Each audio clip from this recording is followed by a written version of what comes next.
मुख्यमंत्री जी को मैंने इसकी जानकारी दी। बिहार में एक अहम जिम्मेदारी, एक अहम भूमिका निभाई। न सिर्फ अपनी शुभकामनाएं दी, बल्कि जो उत्साह उन्होंने इस कार्यक्रम को लेकर दिखाया।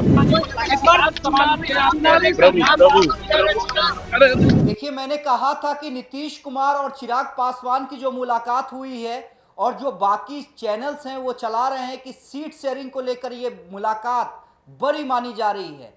मैंने सुबह में ही कहा था कि सीट शेयरिंग को लेकर ये मुलाकात नहीं है, क्योंकि सीट शेयरिंग की चिराग पासवान की जो होनी है वो बीजेपी से बात होनी है। और लगभग मैंने ये भी बता दिया है कि 30+ सीटें चिराग पासवान को मिलने जा रही हैं।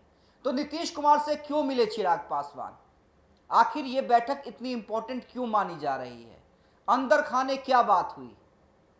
देखिए, स्वतंत्र भूमिका और चिराग पासवान की अपनी भूमिका इस पूरे चुनाव में दिखेगी।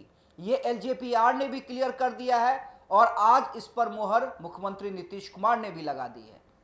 पहले चिराग पासवान के आप इस 10 सेकेंड के बयान को सुनिए, उसके बाद मैं विस्तार से पूरे मामले को समझाऊंगा। राष्ट्रीय अंतर्राष्ट्रीय स्तर पर लेकर जाने के लिए बिहार आए हुए हैं। ऐसे में विधिवत तरीके से मुख्यमंत्री जी को मैंने इसकी जानकारी दी और मुझे खुशी है कि मुख्यमंत्री जी ने भी इस कार्यक्रम को लेकर न सिर्फ अपनी शुभकामनाएं दी, बल्कि जो उत्साह उन्होंने इस कार्यक्रम को लेकर दिखाया और जो मार्गदर्शन सुबह मुझे उनसे मिला, मुख्यमंत्री जी के मार्गदर्शन से मैं ये मानता हूँ कि आने वाले दिनों में मैं और मेरा विभाग बिहार में एक अहम जिम्मेदारी, एक अहम भूमिका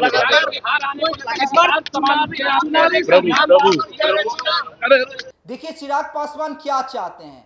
चिराग पासवान ये चाहते हैं कि ठीक है, अगर मैं मुख्यमंत्री नीतीश कुमार के नेतृत्व को स्वीकार कर रहा हूं तो मेरे कार्यकर्ता को ये ना लगे, या जो मुझे चाहने वाले बिहार में लोग हैं उन्हें ये ना लगे कि मेरी भूमिका डाउन हो गई है, क्योंकि भविष्य की राजनीति मुझे करनी है। नीतीश कुमार तो अब महज 5 सालों के लिए हैं।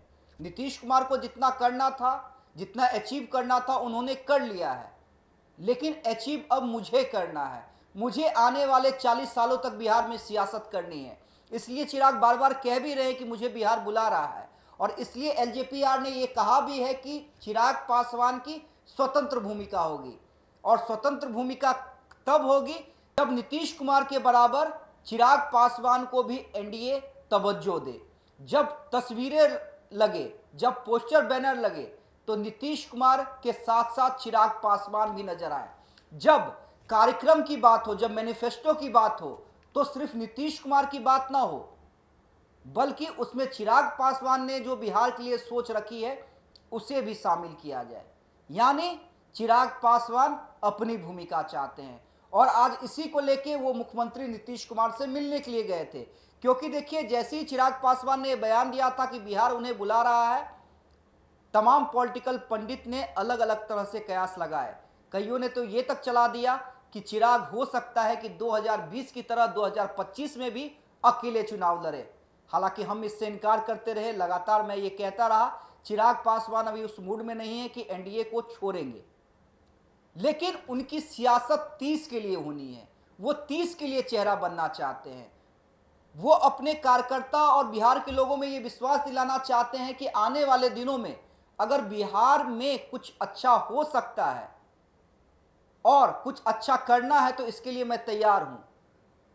और आज इसी के लिए नीतीश कुमार से चिराग पासवान मिलने के लिए गए थे, अपनी भूमिका के लिए मिलने के लिए गए थे। और संभवतः दोनों नेताओं के बीच में बातचीत जो है वो पॉजिटिव रही है। और यही कारण है कि जब चिराग पासवान ये कह रहे हैं कि नीतीश कुमार का आशीर्वाद और मार्गदर्शन मुझे प्राप्त हुआ, कैसे मेरा विभाग आगे बढ़े, और साथ में ये भी कह रहे हैं कि मैं आगे बढ़ूं, मेरी सोच आगे बढ़े, तो समझिए कि चिराग पासवान ने जिस राजनीति की शुरुआत की है उसमें उन्हें भरोसा है कि नीतीश कुमार का साथ उन्हें मिलेगा।